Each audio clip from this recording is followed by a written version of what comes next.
Frequently asked questions about intermittent fasting.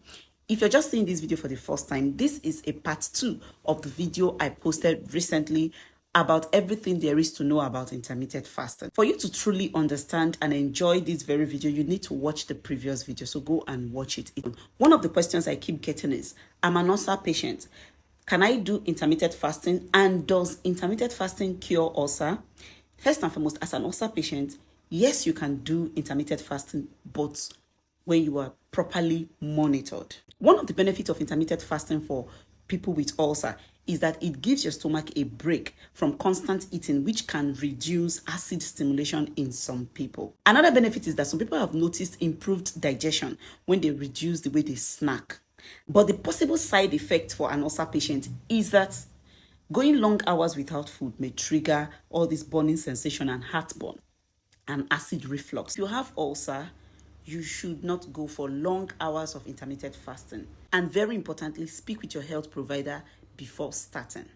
And for people that are asking if intermittent fasting will cure ulcer, it depends on the type of ulcer you have. If your ulcer is caused by H. pylori or abuse of NSAID, you see that there is nothing much intermittent fasting is going to do about it unless you treat the root cause. Hence, you need to seek help medically. Question number 2. Can intermittent fasting cure my diabetes? The answer is no. But this is how intermittent fasting can help you if you're diabetic. Number 1 is that it helps your blood sugar control. Yes, it's going to help you control your blood sugar. Why? Because you're on calorie deficit. Secondly, it helps with weight loss. Since you're on calorie deficit, there is every tendency for you to lose weight. And thirdly, it helps your insulin sensitivity. Do you understand? A lot of people are insulin resistant, but intermittent fasting will help your cells to become insulin sensitive. So this is how intermittent fasting can help you as a diabetic patient. If you're diabetic and you're on insulin or any other blood sugar medication, you are at risk of hypoglycemia. That is the risk. So if you're going to be doing intermittent fasting and you are on this medication, you need supervision. In fact, you need to seek your doctor's consent before you do that, especially if you're on these medications that I just mentioned. The last question for this session. I am a breastfeeding mother.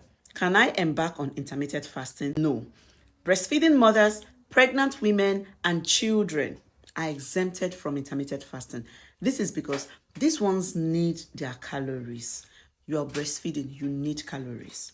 You are pregnant, you need calories. Children, you need calories. So please, if you're in this category and you're also taking some certain medications like insulin or diabetic medications, please, you are exempted. Watch out for the third part where I'll be talking about the type of food you need to eat after your fasting in order not to rubbish your efforts, and some other remaining questions. Do not forget to subscribe, share, and leave a comment on this video so it can bring you back to my page when I post the last part.